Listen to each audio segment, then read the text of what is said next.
सर्वात पहिल्यांदा दुर्योधनाने पांडवांची सेना पाहिली, तिचं वर्णन केलं, कौरवांच्या सेनेचं वर्णन केलं आणि भीष्माचार्यांची स्तुती केल्यानंतर भीष्माचार्यांनी शंख वाजवल्यानंतर कौरव सेनेतील सगळ्यांनीच शंख वाजवला असं वर्णन केलं. आणि यानंतर पांडवांच्या सेनेचं वर्णन करत असताना पांडवांनी काय केलं हे सांगत असताना सर्वात पहिल्यांदा संजय महाराजांनी अर्जुनाच्या रथाचं वर्णन केलं.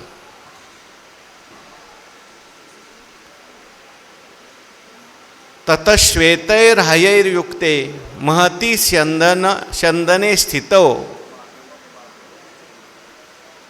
अर्जुनाच्या घोड्याचं वर्णन केलं आहे, अर्जुनाच्या रथाचं वर्णन केलं आहे. ध्वजस्तंभावरी वानरू तो मूर्तिमंत शंकरू सारथी शारंग धरू अर्जुनेश.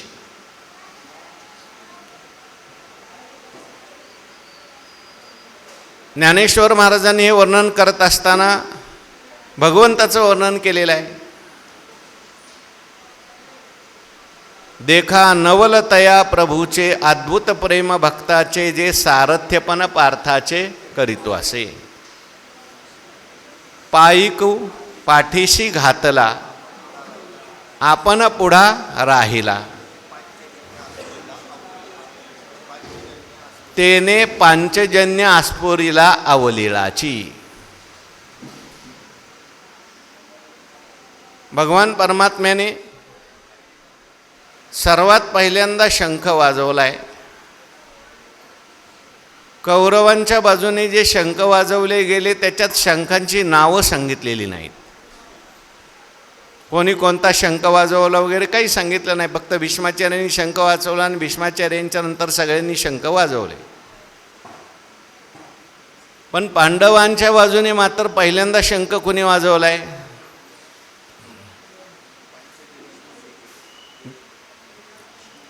तिकडे भीष्माचार्यांनी शंख वाजवला आणि इकडे मात्र शंख वाजवण्यात पहिल्यांदा भगवंतांनी पांचजन्यम ऋषिकेश.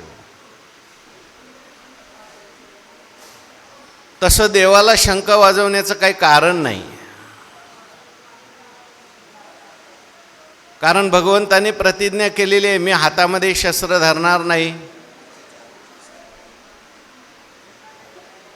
मी फक्त युक्तीच्या 4 गोष्टी सांगेन. असं असताना सुद्धा कौरवांनी शंख वाजवल्यानंतर भगवान परमात्मा शंख वाजवतात. त्याचं कारण काय? त्याचं कारण ज्ञानोबारायांनी सांगितले. पायिकू पाठीशी घातला आपण पुढा राहिला. भगवान परमात्मा पुढे होतात आणि आपण त्या ठिकाणी आपल्या भक्तांना मागे ठेवतात. आपण कळी काळाशी भिडे आम्हा घाली पाठीकडे आपण कळी काळाशी भिडे. भगवान परमात्म्याचं हे ब्रीद आहे, हा स्वभाव आहे. भगवान परमात्मा आपल्या भक्तांना पाठीमागे ठेवतो ना आपण स्वतः त्या ठिकाणी भक्तावर आलेली संकट सगळी आपल्यावर घेतो. किंवा भगवान परमात्मा माझ्या भक्तांचा जो वैरी आहे तो माझाही वैरी आहे असं समजतो. भक्तांनी एकदा देवावर समर्पण केल्यानंतर भगवान परमात्मा पुढची सगळी जबाबदारी घेतो. म्हणून काही देवाला कुणी शंख वाजवा म्हटलं नाही. पण तरीसुद्धा भगवंतांनी पहिल्यांदा शंख वाजवलेला आहे. त्याचं कारण, बाबा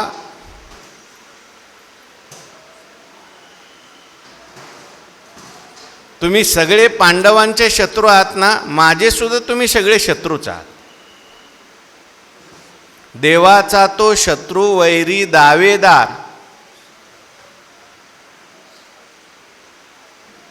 जो भक्तांना त्रास देतो, भक्तांना दुःख देतो, भगवान परमात्मा त्याला आपला शत्रू मानतात. म्हणून भगवान परमात्म्याने शंख वाजवलेला आहे. कारण हे जे चाललेलं आहे हे धर्मयुद्ध आहे. आणि धर्मयुद्ध असल्यामुळे जिथे धर्म आहे तिथे भगवान परमात्मा आहेत. नवे नवे भगवान म्हणतात त्यांच्या बाजूने लढायला मीच आहे.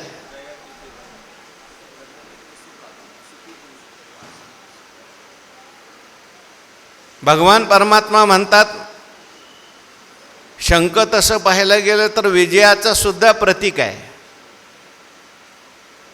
मी आता शंख वाजून हे सांगतो, इथून पुढे विजय कोणाचा होणार आहे? विजय नामे अर्जुन विख्यातू, विजय स्वरूप श्रीकृष्ण नाथू, श्रेयसी विजय तेथू निश्चित असे. म्हणून भगवंताने शंख वाजवलाय. सगळे कौरवाचे लोक आश्चर्याने पाहायला लागले. अहो देवाचं काय, देव तर सगळ्यांना समान आहे. भगवान स्वतः गीतेमध्ये सांगतात, समोहम सर्वभूतेषु न मे द्वेषोस्ति न प्रिया. पण पुढचं महत्त्वाचं आहे, ये भजन्ति तुमां भक्त्या मयि ते तेषुच अपि अहम. मी जरी सगळ्यांना समान असलो तरी सुद्धा मी माझ्या भक्तांचा पक्षपाती आहे. ते वेळी आपुल्याचे कैवारे, मी साकार होनी अवतरे, मग अज्ञानाचे अंधारे गिळून गेले. म्हणून भगवान परमात्म्याने शंख वाजवलाय. बसा तिथं. शंख भगवंताने वाजवलेला आहे. आणि तो शंख वाजवल्यानंतर तो कोणता शंख वाजवलाय त्याचं वर्णन भगवान व्यास महर्षी करतात. पांचजन्यम ऋषिकेशो देवदत्तम धनंजयः पौंड्रम दद्मौ महाशंखम भीमकर्मा वृकोदराः. भगवंतांनी पांचजन्य नावाचा शंख वाजवला. तेने पांचजन्यू आस्फुरला अवलीळाची. ज्ञानोबारांनी अगोदरच सांगून ठेवलं आहे. देवाच्या शंखाचंही नाव या ठिकाणी सांगितलेलं आहे. भगवान परमात्मा ऋषिकेश आहेत. ऋषिकेश शब्दाचा अर्थ आहे ऋषिकानाम ईशः ऋषिकेश. ऋषिक म्हणजे इंद्रिय, जो सगळ्या इंद्रियांचा स्वामी आहे, जो सर्वांतर्यामी आहे.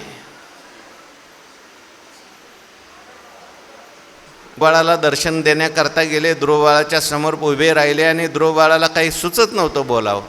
5 वर्षाचा ध्रुव बाळ काय बोलणार आहे? मग भगवंतांनी आपला शंख त्या ध्रुव बाळाच्या गालाला लावला.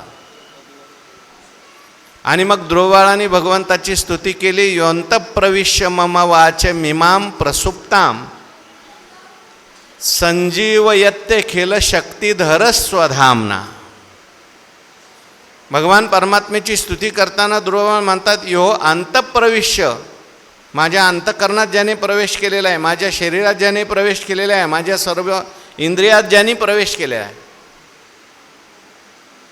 आणि माझी सगळी झोपलेली जी इंद्रिय आहेत त्या सगळ्या झोपलेल्या इंद्रियांना जो जागृत करतो, असा सर्वांतर्यामी सर्वांना चेतना देणारा परमात्मा आहे. तो ऋषिकेश आहे. याच्यातून देवाचं सर्वांतर्यामित्व सांगितलंय, सर्व शक्तिमतत्व सांगितलंय. भगवान सर्व शक्तिमान आहे. असा भगवान परमात्मा आहे. त्याला एका संकल्पात त्याने सगळ्या सृष्टीचा घडी मोडी हेळा मात्रे पापपुण्य संचिता, असा शक्ती संपन्न असलेला भगवान परमात्मा जो आहे त्या भगवंतांनी शंख वाजवला आहे. किंवा ऋषिकेश शब्दाचा अर्थ आहे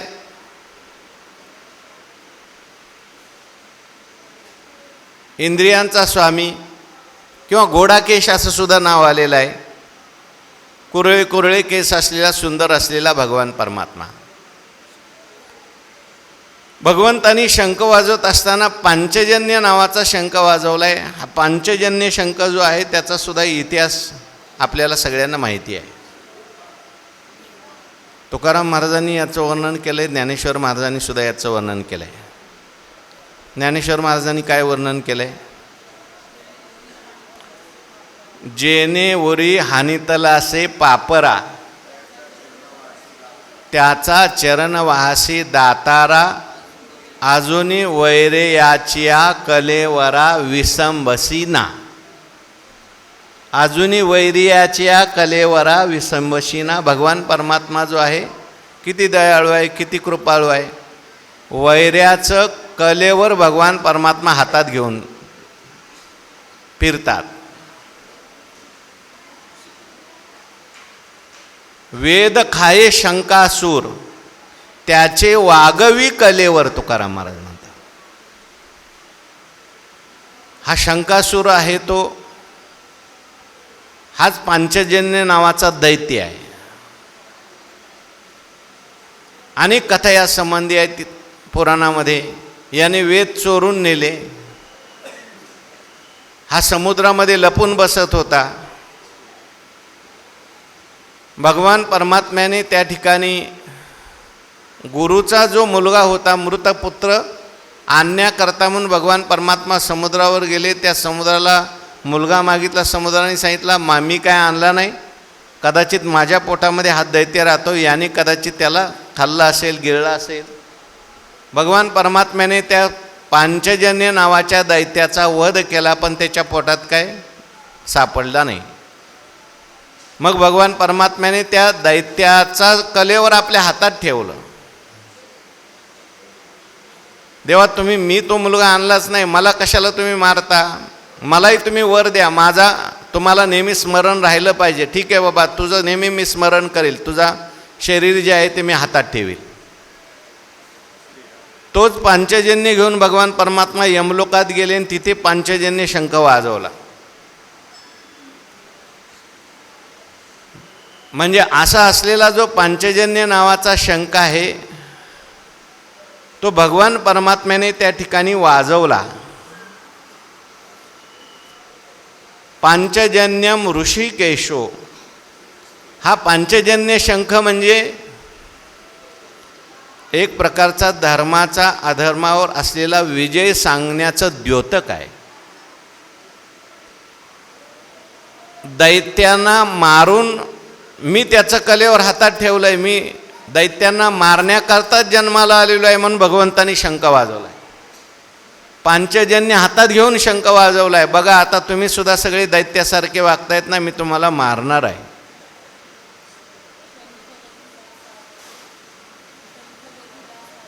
हां, शंख वधिला सागरी, वेद घेऊन आला चारी. आणि मग भगवान परमात्मा वेद घेऊन आले. वेदाला सुद्धा जो गायब करतो तो शंख असतो आणि त्याचा वध भगवान म्हणतात मी करतो. म्हणून जे वेदाच्या विरोधी वागणारे असे असणारे कौरव आहेत, तुमचाही वध मी करणार आहे म्हणून पांचजन्यम ऋषिकेश. देवदत्तम धनंजय, आणि धनंजयाने कोणता शंख वाजवला? देवदत्त नावाचा शंख वाजवला. तो धनंजय आहे आणि म्हणून त्याला देवदत्त शंख प्राप्त झालेला आहे. आता इथे सगळ्यांनी कोणते कोणते शंख वाजवलं हे सगळं संजय महाराजांनी सांगितले. कौरवांच्यामध्ये कोणी कोणी कोणता शंख वाजवला त्याचं वर्णन केलेलं नाही. संजय महाराज सुद्धा पांडवांचं वर्णन करतात, पांडवांच्या शंखांचं वर्णन करतात. कारण पांडवांचा जो पक्ष आहे हा धर्माचा पक्ष आहे. त्याचं वर्णन आपल्या मुखातून घडावं म्हणून विस्ताराने त्याचं वर्णन केलेलं आहे. धनंजय जे आहेत, धनानी जयती स धनंजय, हा अनेक प्रकारचं धन ज्याने जिंकलेलं आहे तो धनंजय आहे. राजसूय यज्ञाच्या वेळेस अनेक राजांना पराजित करून अर्जुनाने स्वतः धन आणलं म्हणून त्याचं नाव पडलं धनंजय. पण सगळ्यात मोठं धन जर कोणतं अर्जुनाकडे असेल तर परमार्थ महाधन किंवा नारायण गाठी साठविले धन अवघेची वान तयापोटी. सर्वात मोठं धन जर कोणतं असेल तर तो परमात्मा आहे, आणि तो परमात्मा ज्याने हृदयात साठवलेला आहे, नवे नवे तो परमात्मा ज्याने वश केलेला आहे, जो परमात्मा याचा सारथी झालेला आहे, होय भक्ती केला तैसा, म्हणून तो खरा धनंजय आहे. आणि असा धनंजय आता त्याला परमार्थरूपी धन, ज्ञानरूपी धन प्राप्त होणार आहे. म्हणून त्या धनंजयाने कोणता शंख वाजवलेला आहे? देवदत्तम. अर्जुनांच्या शंखाचं नाव आहे देवदत्त. देवदत्त म्हणजे देवाने दिलेला.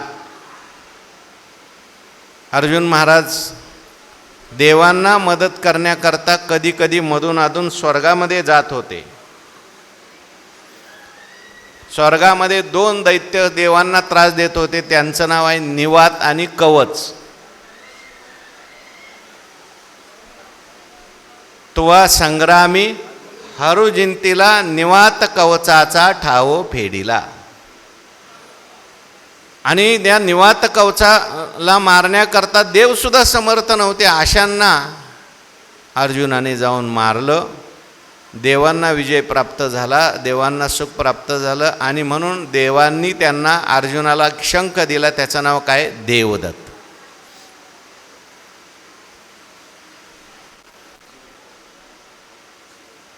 पहिला शंख जो आहे भगवंताने वाजवला, अर्जुनाने वाजवला नाही, कुठल्याच पांडवांनी वाजवला नाही.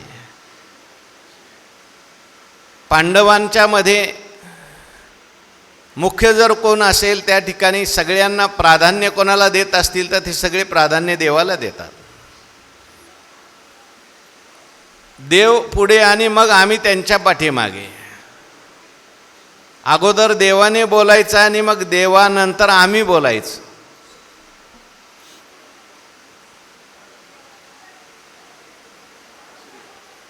देवाच्या इच्छेत आमची सगळ्यांची इच्छा. आणि देवानंतर सुद्धा कोणी शंख वाजवायचा? तसं पाहायला गेलं तर क्रमाने धर्मराजाने वाजवायला पाहिजे.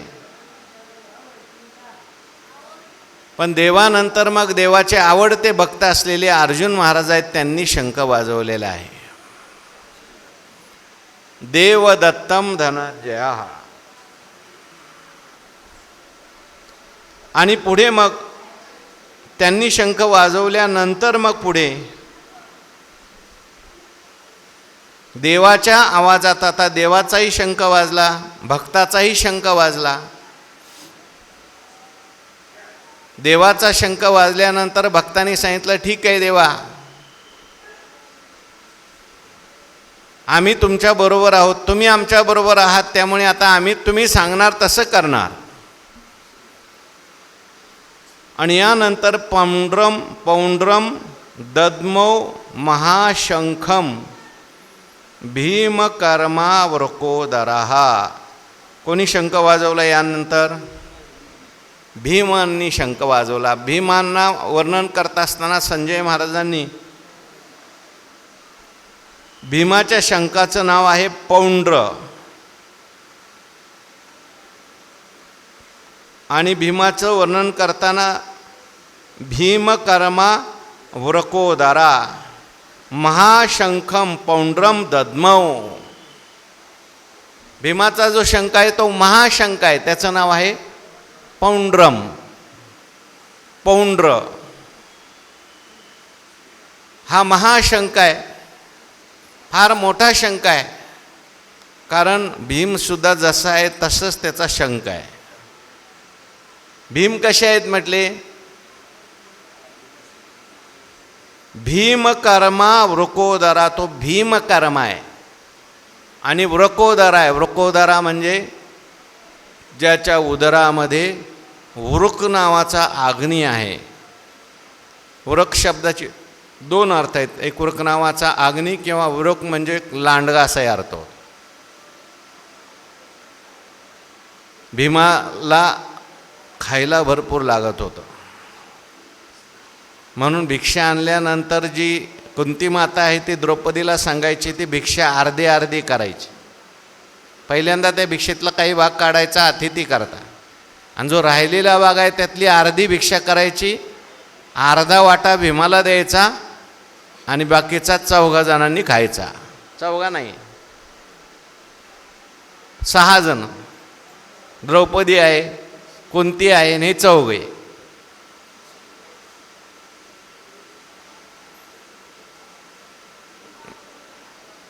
भीमाला भरपूर लागत होतं. प्रचलित अशी कथा सांगितली जाते, देव सगळ्याला जेवायला बोलवायचे परंतु भीमाला बोलवत नव्हते. एकदा रुक्मिणी आईच्या आग्रहास्तव अधिक मासामध्ये भीमाला जेवायला बोलवलं.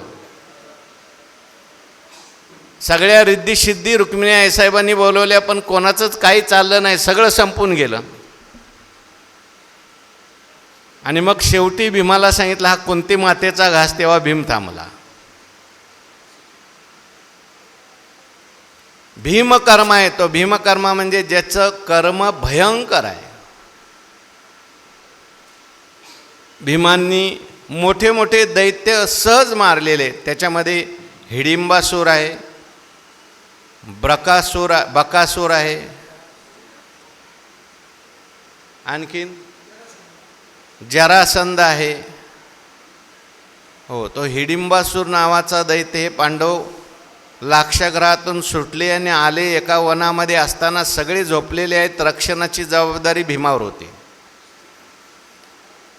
तिथे तो हिडिंबासूर राहत होता. हिडिंबासूराला वास आला मनुष्याचा, म्हणून त्याने आपल्या बहिणीला पाठवलं, इथं कुठं माणसं आहेत का बघू नये, मला माणसांचा वास येतोय, बरं झालं आपल्याला नाश्ता होईल.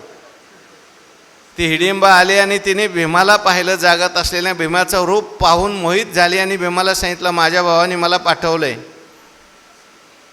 लवकर तुम्ही इथून निघून जा. माझा भाऊ आला तर तुम्हाला मारील असं म्हणल्या. आपली बहीण गेली, अजून काही येत नाही. तो शोधण्याकरता हिडिंबासूर आला. भीमाचं आणि त्याचं युद्ध झालं. भीमाने सहज त्याला मारलं, म्हणून त्या हिडिंबेने भीमाबरोबर लग्न केलं. भीमाचा झालेला सत्संग तिच्यावर परिणाम झाला. पुढे त्या ठिकाणी ही सगळी मंडळी एका ब्राह्मणाच्या घरी राहत असताना तिथे बकासूर राहत होता. आणि बकासूर अनेक लोकच खाऊन टाकत होता. मग गावातल्या सगळ्या लोकांनी सांगितलं, बाबा सगळ्यांनाच खाण्यापेक्षा रोज तुला आम्ही गाडीवर अन्न देत जाऊ, काही पशुपक्षी देत जाऊ आणि एक माणूस देत जाऊ. ज्यांच्या घरी हे होते त्यांच्या घरचा नंबर होता. सगळे बिचारे रडत होते, काय करायचं आज.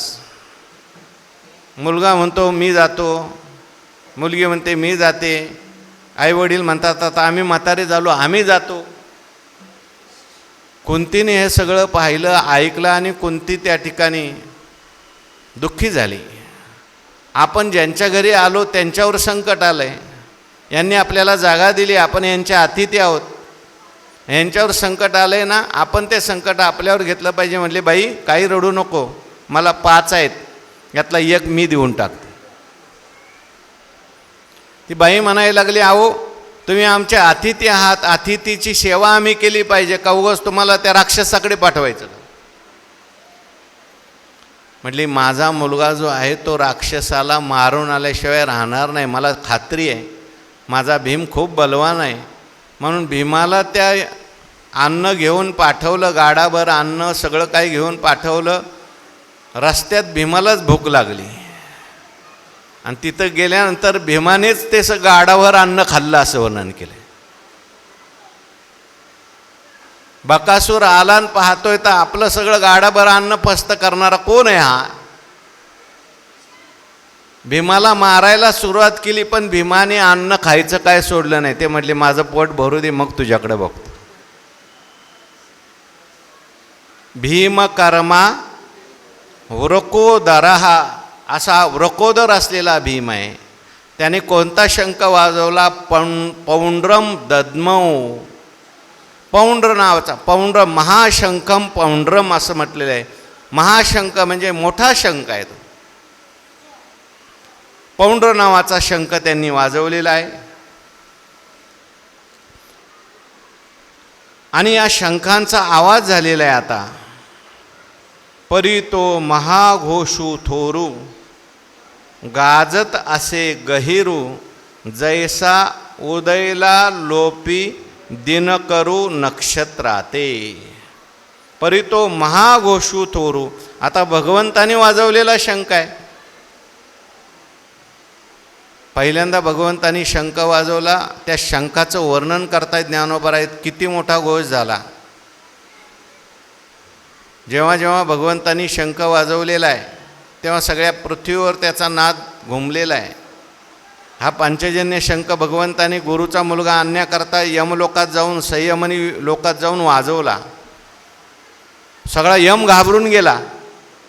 देवा काय झालं, कशाकरता शंख वाजवला? म्हटले माझ्या गुरुचा मुलगा तू आणलाय, ते आणून दे. आणून दिला. तसं भगवंताने शंख वाजवल्यानंतर परी तो महाघोषू थोरू, गाजत असे गहिरू. तो त्या ठिकाणी शंख वाजवल्याबरोबर भयंकर आवाज गंभीरपणे घुमत राहिला. भगवंताचा तो शंख वाजवल्यावर तो आवाज असा घुमत राहिला. पुन्हा पुन्हा त्याचा प्रतिध्वनी येत होता.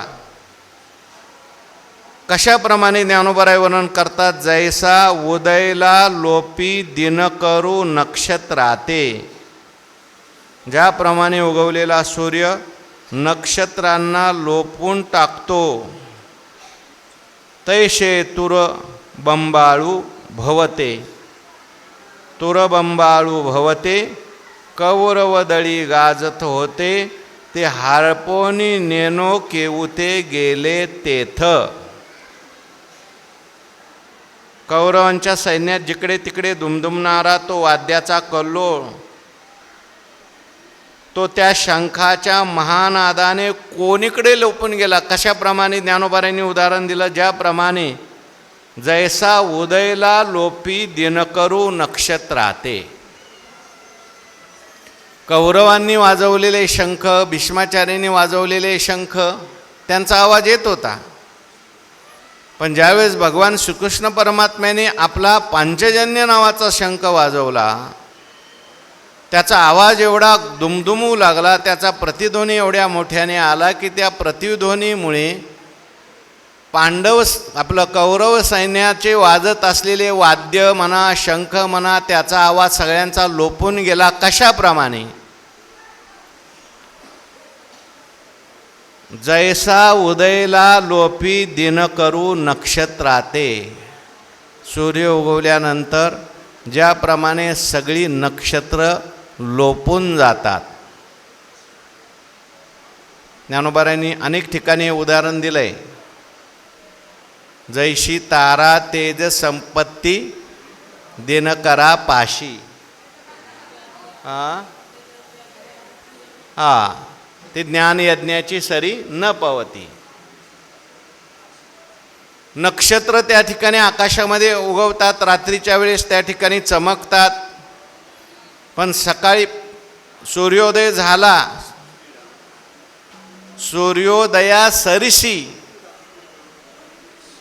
रात्री रात्रही निघून जाते आणि सगळी नक्षत्र जे आहेत ते नक्षत्र सगळी लोपून जातात. सूर्य उगवल्यानंतर नक्षत्र आकाशात नसतात का? असतात, पण सूर्याच्या प्रकाशाने ती निस्तेज होऊन जातात.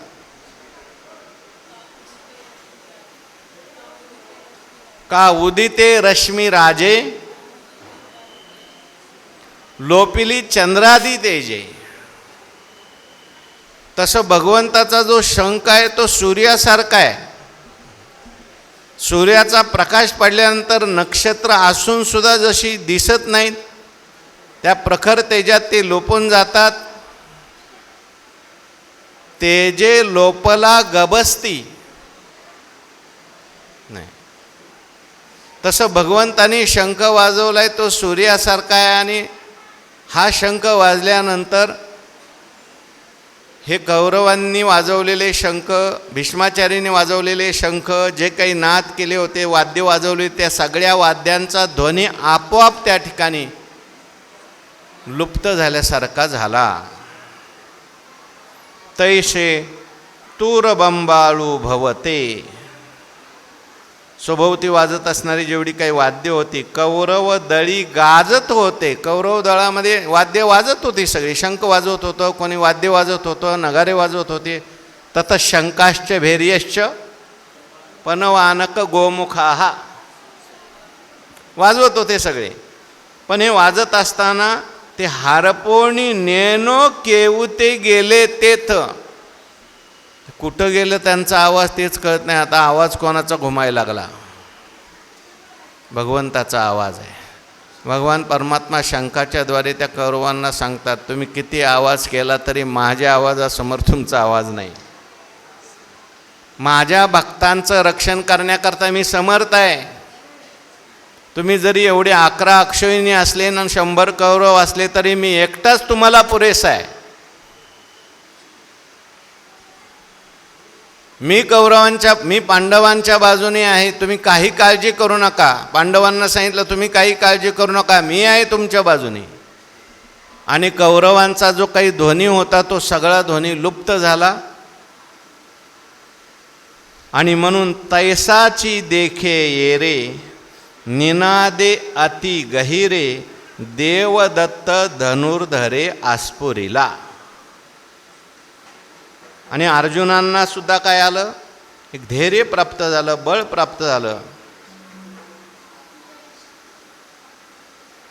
अर्जुनाने अति गंभीर आवाजाने देवदत्त नावाचा आपला शंख वाजवला. कारण देवाने शंख वाजवलेला आहे.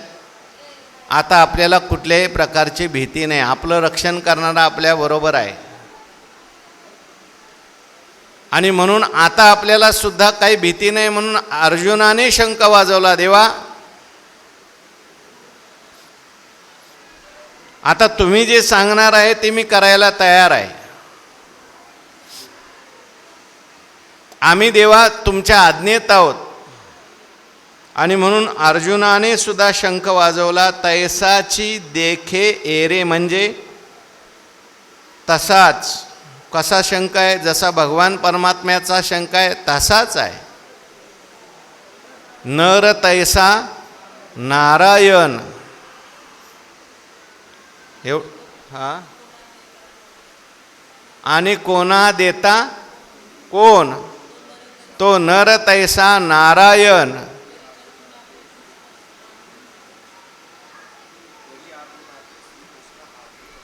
परी अर्जुना ते श्रीकृष्ण हा मी म्हणे. अर्जुनाला भगवान देव काय कुठल्या श्लोकावरच्या कुठल्या पदावरची ओवी आहे?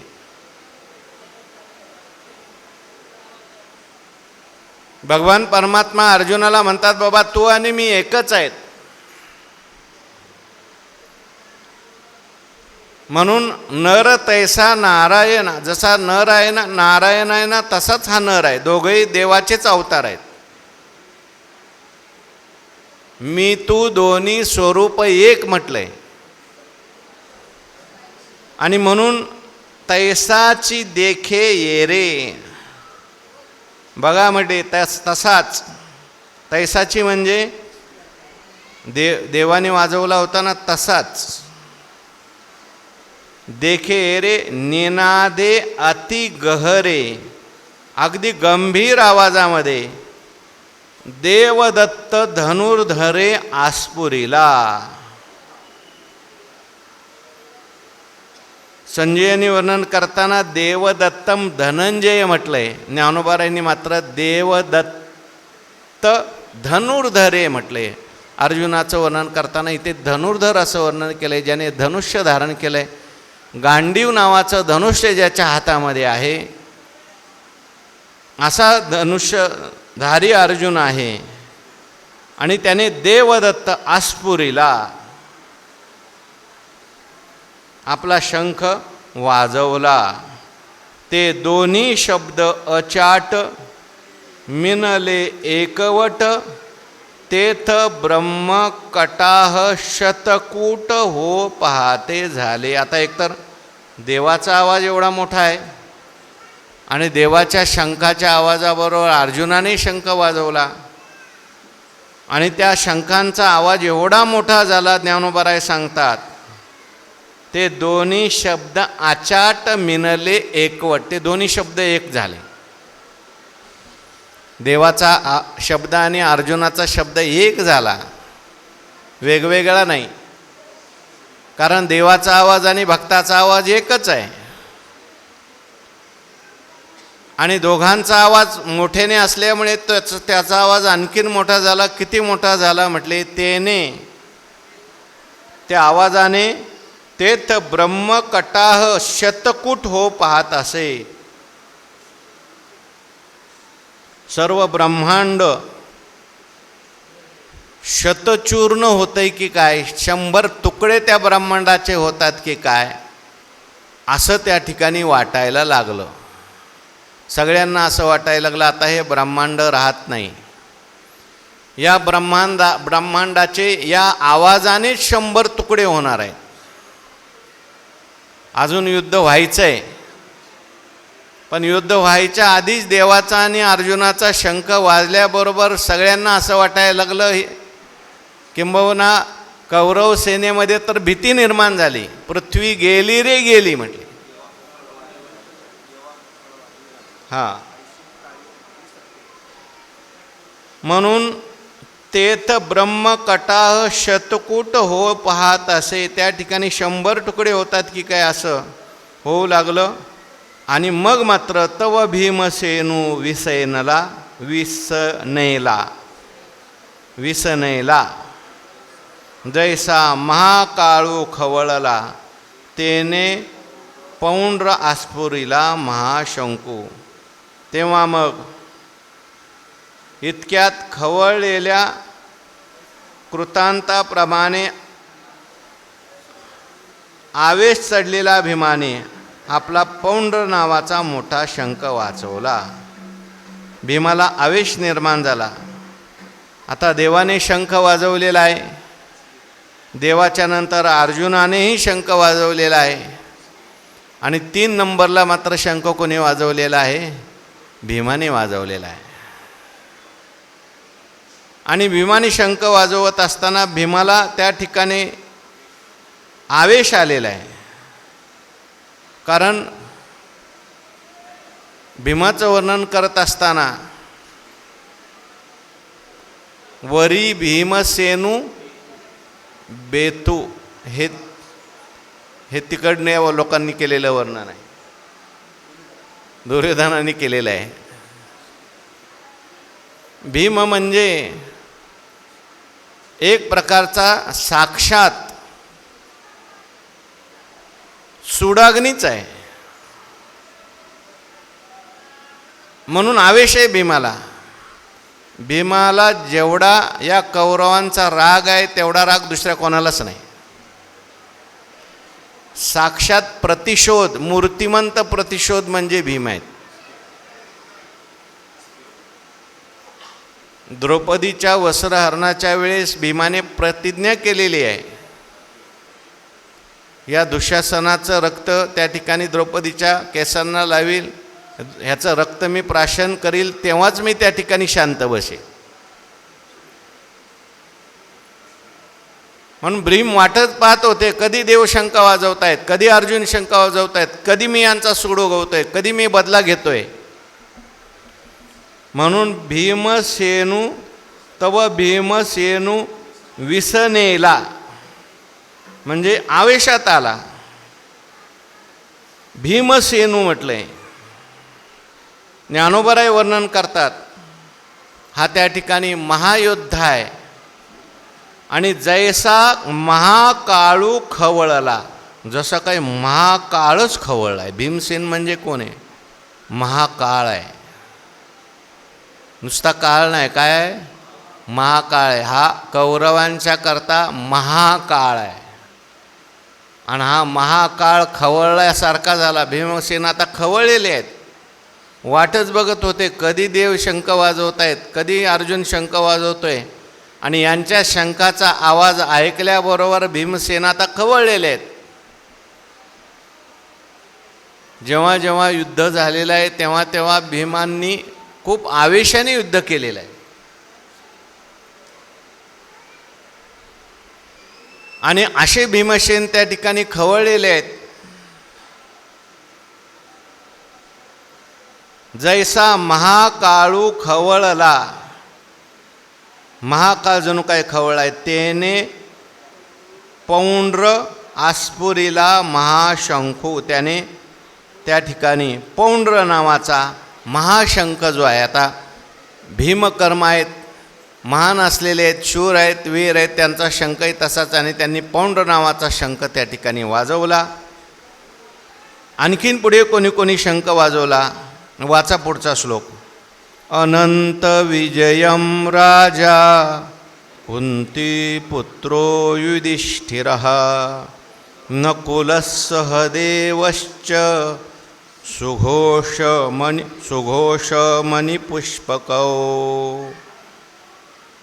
नंतर शंख वाजवण्यामध्ये चौथा नंबर जो आहे तो कुणी वाजवलाय?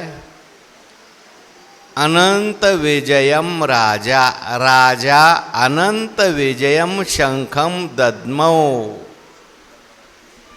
दद्मतु.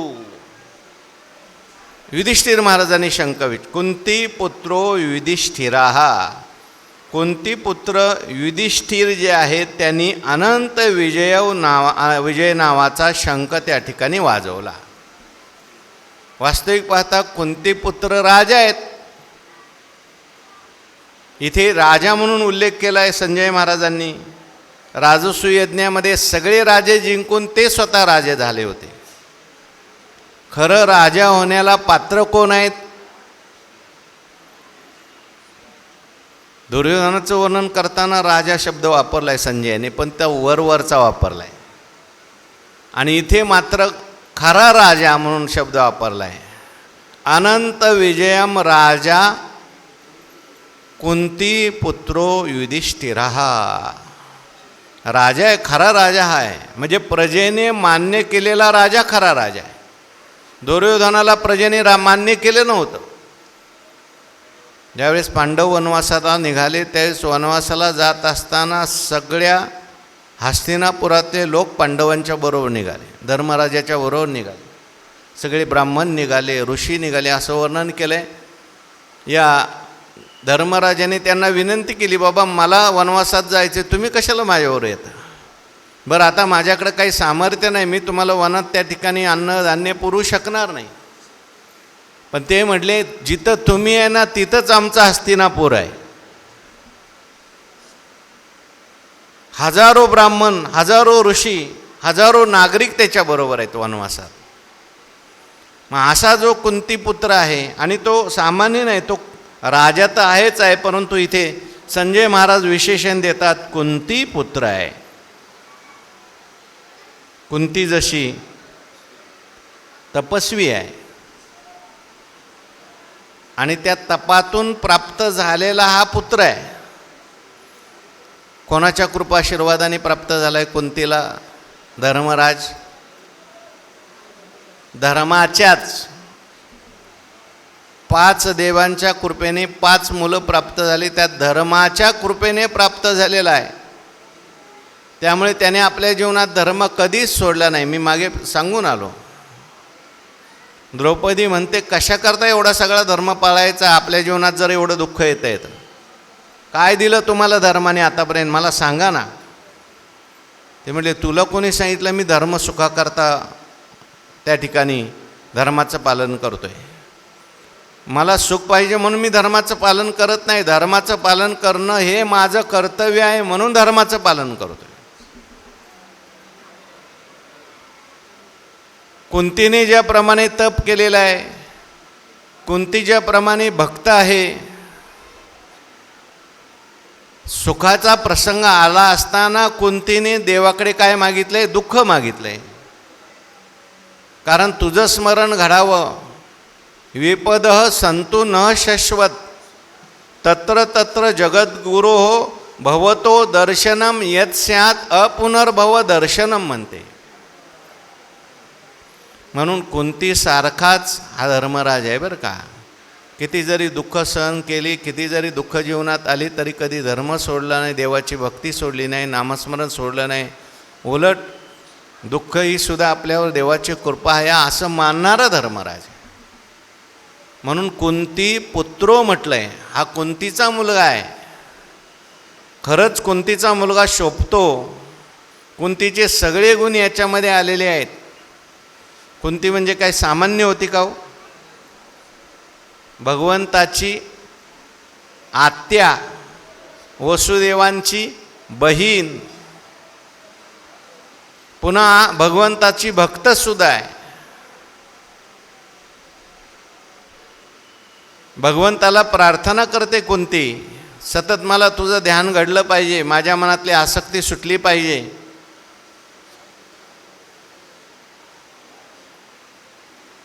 अशी कुंती जी आहे ती कुंती पुत्रो युधिष्ठिरा. युधिष्ठिर त्याचं नाव आहे. काय नाव आहे? युधिष्ठिर.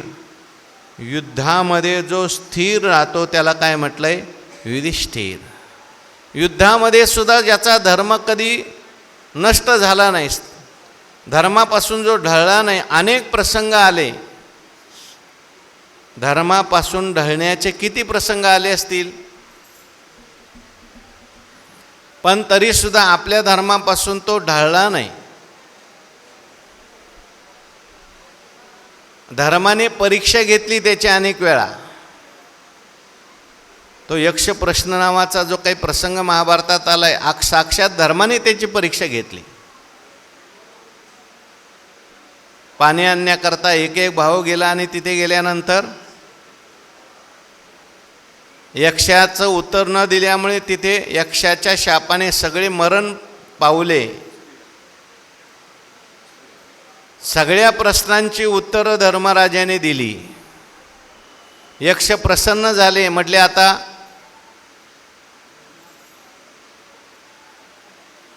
दोघांना मी त्या ठिकाणी जिवंत करू शकतो तुझ्या भावापैकी. म्हटले एक अर्जुनाला जिवंत करा आणि इकडं नकुलाला जिवंत करा. बरोबर आहे का? मग एकालाच ठीक आहे, एकाला जिवंत करा म्हटल्यानंतर इकडं नकुलाला जिवंत करा म्हणे. ते म्हटले अरे एखाद्याने स्वतःचा सख्खा भाऊ जिवंत केला असता. ते म्हटले सख्खा भाऊ नाही, कुंतीचा मी जिवंत आहे, माद्रीचा सुद्धा, माझ्या सावत्राईचा सुद्धा एक भाऊ जिवंत असला पाहिजे,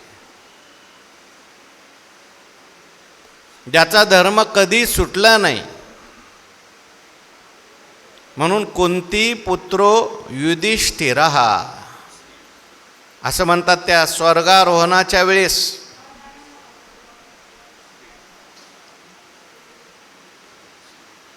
एक कुत्र त्यांच्याबरोबर गेलं. एक एक पांडव त्या ठिकाणी पडत गेले. शेवटी धर्मराज आणि कुत्रा.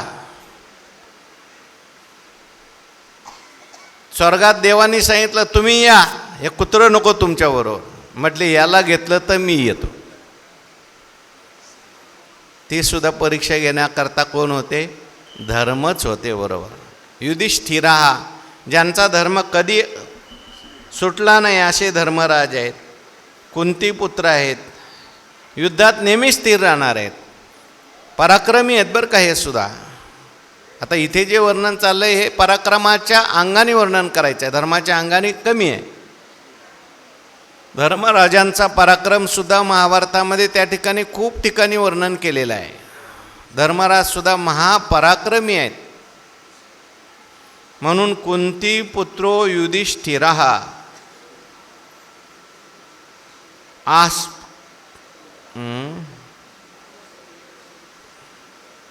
अनंत विजयम राजा. त्यांनी कोणता शंख वाजवला? त्यांच्या शंखाचं नाव काय आहे? अनंत विजय नावाचा शंख वाजवला. अनंत विजय नावसुद्धा बघा त्यांचं कसं आहे, शंखाचं नाव. देवाच्या शंखाचं नाव पांचजन्य. अर्जुन महाराजांच्या शंखाचं नाव देवदत्त. भीमांच्या शंखाचं नाव पौंड्र. आणि युधिष्ठिर महाराजांच्या शंखाचं नाव काय आहे? अनंत विजयम राजा. अनंत विजय प्राप्त करून देणारा शंख आहे, म्हणून त्याचं नाव काय आहे? अनंत विजय. जो अनंत विजय प्राप्त करून देतो. कारण धर्माला कधी विजय प्राप्त होत असतो. यतो धर्मस्ततो जयः. किंवा धर्मराजा त्या ठिकाणी शंखातून सांगतोय मी विजय नेहमी अनंताचाच होणार आहे आणि अनंत हा आमच्या बाजूने आहे, कारण धर्म हा आमच्या बाजूने आहे. अनंत असलेला परमात्मा आमच्या बाजूने आहे. त्या अनंत असलेल्या परमात्म्याचा विजय हो असं सांगणारा हा शंख आहे. विजय प्राप्त करून देणारा, अनंत विजय प्राप्त करून देणारा हा शंख आहे. अनंत विजय प्राप्त झाल्यानंतर वाजवला जाणारा शंख आहे. म्हणून अनंत विजयम राजा कुंती पुत्रो युधिष्ठिरः नकुल सहदेवश्च सुघोष सुघोष मणिपुष्पक. आणि नकुलांनी वाजवला, नंतर सहदेवांनी वाजवला. नकुलांनी सुघोष नावाचा शंख वाजवला, तर सहदेवांनी मणिपुष्पक नावाचा शंख वाजवला. यांच्या शंखाच्या काही कथा वगैरे जास्त नाहीत. नकुल महाराज जे आहेत त्यांनी सुघोष, सुघोष शब्दाचा अर्थ काय, ज्याचा घोष चांगल्या प्रकारचा आहे असा. नकुल महाराज सुद्धा महापराक्रमी आहेत असं वर्णन केलं आहे. अनेक ठिकाणी महाभारतामध्ये नकुल महाराजांच्या पराक्रमाचं वर्णन केलं आहे, सहदेवांच्या पराक्रमाचं वर्णन केलं आहे. आणि असे हे दोघे असल्यामुळे अश्वाची परीक्षा करणार चांगलं ज्ञान त्यांना आहे, वैद्यक ज्ञान त्यांना चांगल्या प्रकारचं आहे. अशा प्रकारचे दोघे असल्यामुळे सुघोष मणिपुष्पक, त्यांनी सुघोष आणि मणिपुष्पक नावाचा शंख वाजवला. नकुल महाराजांनी सुघोष वाजवला, सहदेवांनी मणिपुष्पक वाजवला. तो महाप्रलय जलधरू जैसा गडगडीला गहिरू तव अनंत विजयी विजयो युधिष्ठिरू आस्फुरित असे.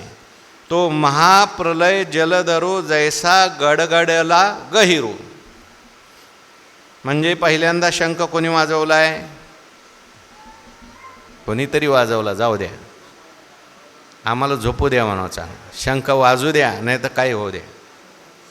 पहिला शंख देवाने वाजवला, नंतर अर्जुन महाराजांनी वाजवला, आणि नंतर भीमाने जो शंख वाजवला त्या शंखाचा आवाज, त्या शंखामुळे काय झालं, तो कसा होता, तो महाप्रलय जलधरू जैसा गडगडला गहिरू. महाप्रलयात असलेले मेघ जसे गडगडाट करतात तसा भीमाच्या शंखाचा आवाज होता. भीमाने शंख वाजवल्यानंतर जसं काय आता महाप्रलय होतोय की काय असा गडगड आवाज आला. महाप्रलयाच्या वेळचे जे ढग आहेत त्यांचा आवाज येतो तसा आवाज झाला. आणि मग मात्र तव अनंत विजयो युधिष्ठिरू, ती प्रेरणा घेऊन, ते स्फुरण घेऊन युधिष्ठिर महाराजांनी अनंत विजय युधिष्ठिरू आस्फुरित असे वाजवला. नंतर नकुले सुघोष सुघोषू, नकुळे सुघोषू सहदेवे मणिपुष्पकू, जेने नादे अंतको गजबजला ठाके. त्या आवाजाने काळही गडबडून गेला. नकुळे सुघोषू, नकुळ महाराजांनी सुघोष वाजवला. सहदेवे मणिपुष्पको, मणिपुष्पक शंख वाजवला. आणि सगळा आता नाद जो झालेला आहे त्याने अंतको गजबजला ठाके. अंतको म्हणजे काळ, यम गडबडून गेला. आता भगवान परमात्म्याचा प्रलय काळाच्या वेळेस हे सगळं काही सृष्टी नष्ट होत असते, परंतु आता ही अचानक कशी काही सृष्टी नष्ट व्हायला लागली. प्रलय काळाच्या मेघाचा आवाज कसा काय यायला लागला असा विचार त्या ठिकाणी करून यम किंवा काळ जे आहेत ते गडबडून गेलेले आहेत. राहिलेला विचार उद्याच्या प्रवचन. पुंडलिक वरद हरी विठ्ठल श्री ज्ञानदेव तुकाराम विठ्ठल विठ्ठल विठ्ठल विठ्ठल विठ्ठल. पुंडलिक वरद